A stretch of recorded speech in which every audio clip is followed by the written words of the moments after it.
For as long as human beings have been around, we've been counting things, and we've been looking for ways to keep track and represent the things that we counted. So for example, if you were an early human and you were trying to keep track of the days since it last rained, you might say, okay, let's see, it didn't rain today, so it's one day has gone by.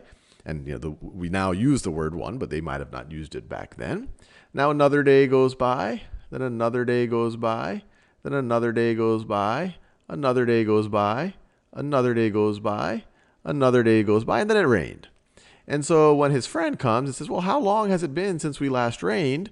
Well, you would say, well, this is how many days it's been. And your friend would say, okay, I think I have a general sense of that. And at some point, they probably realized that it's useful to have names for these. So they would we call this 1, 2, 3, 4, 5, 6, 7. And obviously, every language in the world has different names for these. And I'm sure there are lost languages that had other names for them.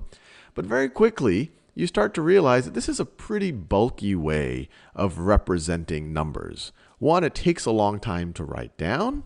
It takes up a lot of space. And then later, if someone wants to read the number, they have to sit here and count. And it's hard enough with 7, but you could imagine if there were what we call 27 of it or 1,000 of it. Then it would take up possibly a whole page. And even when you count it, you might make mistakes. And to solve this, human beings have invented number systems.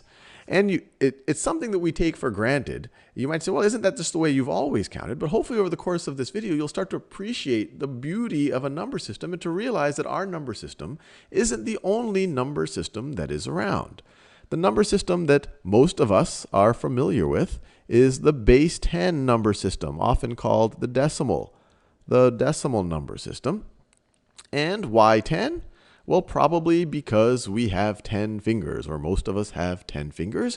And so it was very natural to think in terms of bundles of 10, or to have 10 symbols. So however many bundles you have, you can use maybe your fingers and eventually your symbols to think about how many there are.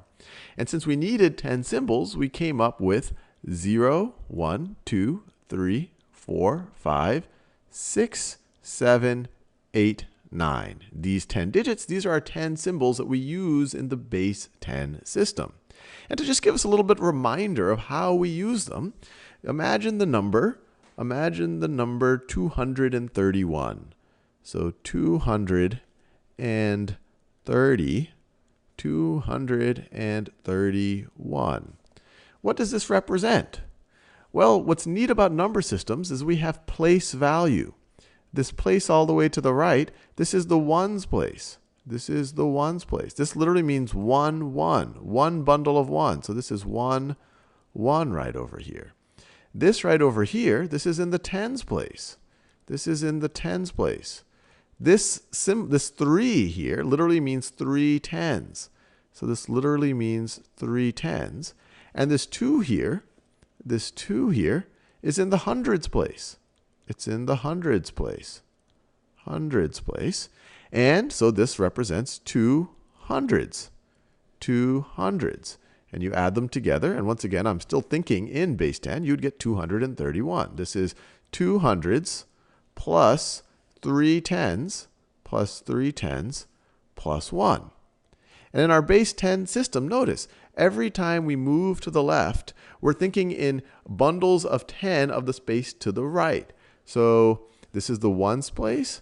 You multiply by 10, you go to the tens place.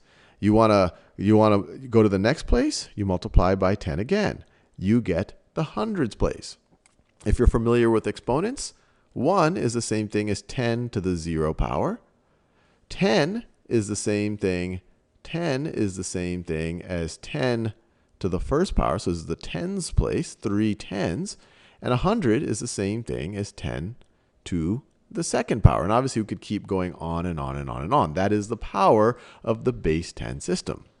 So you might be curious now. Well, what if this wasn't a 10 here? What if we did, well, let's just go as simple as we can. You can almost view this as a base 1 system. You only have one symbol right over here. But what if we went to something slightly more complex, a base 2 system? And you'd be happy to know that not only can we do this, But the base 2 system, often called the binary system, this is called the decimal system, often called the base 2 system, often called the binary system, is the basis of all modern computing. The underlying mathematics and operations that computers perform are based on binary.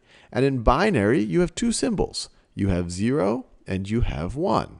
And the reason why this is useful for computation is because all of the hardware that we use to make our modern computers, all of the transistors and the logic gates, they either result in an on or an off state, an on or an off state. And so what we do is, when you use your calculator or whatever, you might be operating in base 10, but underlying everything, it is doing the operations in binary. But you might say, well, how do we actually think in terms of binary? Well, we can construct similar places here, but instead of them being powers of 10, they're going to be powers of 2. So let's set up some places here. So all the way on the right, 2 to the 0 power is still 1, so we could still call that the 1's place. Then we can move to the left of that. We can move to the left of that. That would be 2 to the 1st power, so we could call that the 2's place, and I could even write it out if I want. 2's place instead of the 10's place. Then I could keep going. Instead of this space being the 10 to the 2nd or the 100's place, it'll be the 2 to the 2nd or the 4's place. And I can keep going. This, and I encourage you actually, pause the video and try to build this out for yourself. What would this be? Well, this would be 2 to the 3rd or the 8's place. And notice, every time we're doing this, we're multiplying by 2 every time we go to the left, just like we multiplied by 10 here. So notice, everywhere you see these 10s, we're now dealing with 2's. Let's keep going. Let's keep going, and then we can actually represent this number using binary. So let's do that. So this right over here, I've already used that color. This right over here, this is 2 to the 4th. We could call that the 16's place.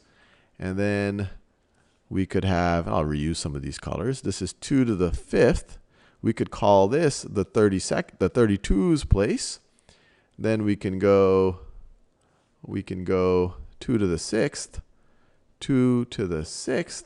We could call that, well, we're multiplied by 2 again, or 2 to the 6th is 64. So this is 64's place. It tells us how many 64's. Do we have a 0 or 1 64's? And we'll see that in a second.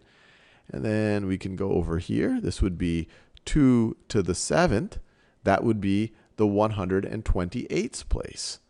128's place. And we could obviously keep going on and on and on, but this should be enough for me to represent this number. And in future videos, I will show you how to do that.